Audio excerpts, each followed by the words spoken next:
Cette semaine, je vais vous parler de FOMO, qui n'est pas, comme son nom l'indique, un délicieux dessert italien ou encore le nom d'une nouvelle ligne funiculaire reliant Funai à Mora, mais un acronyme de l'expression anglophone Fear of Missing Out, qu'on peut traduire par la peur de rater quelque chose, et qui mène ceux qui en souffrent à une vie sociale frénétique et une hyperconnexion permanente. Exemple, Michel, quand vous m'envoyez l'autre jour à 2h du matin, ramène-toi chez Suzette Sando quand on aura tous fini de se faire tatouer, elle a dit qu'il y aurait des combats de chiens, et que je réponds, écoute, j'essaye de passer après, mais là je suis chez Colline de Senarclan, on fait des incantations à Gaïa en brûlant des effigies de pénis, je suis en pleine FOMO.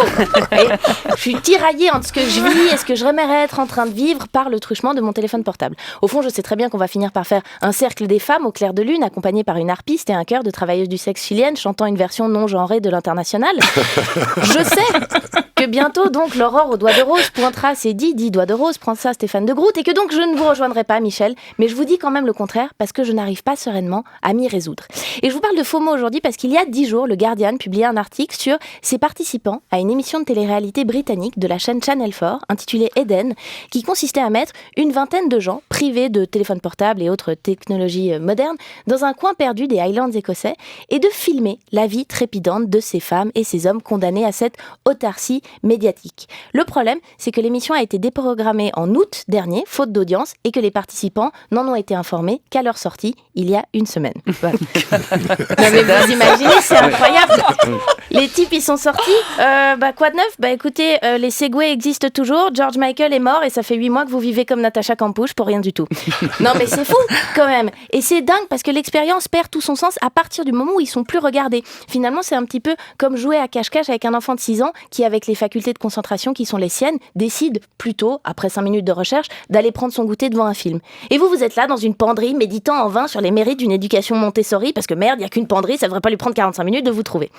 Et au début, donc, je me suis demandé, étant donné que l'Écosse revote bientôt sur son indépendance, s'ils n'avaient pas peur, en fait, qu'une fois indépendant, le PIB parvienne pas à soutenir le pays. Et que donc, c'était un peu leur manière à eux, doucement, de commencer à prendre des otages. Voilà. Chaque tournage, c'est l'occasion de recruter des nouveaux prisonniers. Ils disent quoi ? Une émission sur quoi ? 20 personnes moyennement attirantes qui cueillent des champignons ? Ah bah carrément, hein, dans le paysage du divertissement actuel, ça va faire un carton. Venez les mettre chez nous, enlevez-leur leur téléphone portable.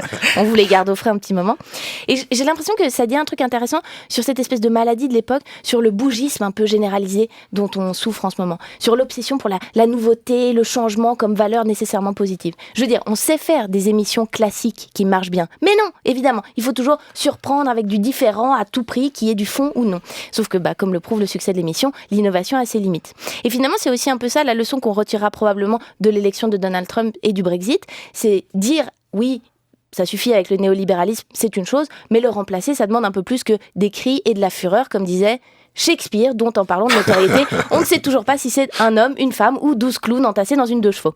Et alors que je méditais sur Eden et ses pauvres participants, il y a des hirondelles qui sont venues annoncer le printemps comme ça devant ma fenêtre. Et je me suis donc arrêtée quelques minutes pour apprécier leur vol ivre, avec d'autant plus d'intérêt que j'ai lu la veille que leur population avait diminué de près de 40% en 20 ans. Et c'est là que j'ai réalisé que cette histoire de fear of missing out, en fait, c'était une merveilleuse affliction. Qu'au fond, on devrait tous avoir peur tout le temps de rater des choses. Parce que le monde, à l'instar du nez de Michel Zendali, est vaste et sublime, et l'on manque certainement tous de temps pour en explorer les 1000 recoins. Et moi, je crois que c'est pour ça qu'elle n'a pas marché, cette émission de télé. L'Eden, c'est pas, comme le postulait Channel 4, une utopie écossaise déconnectée. L'Eden, c'est juste la chance d'être au monde, ici et maintenant.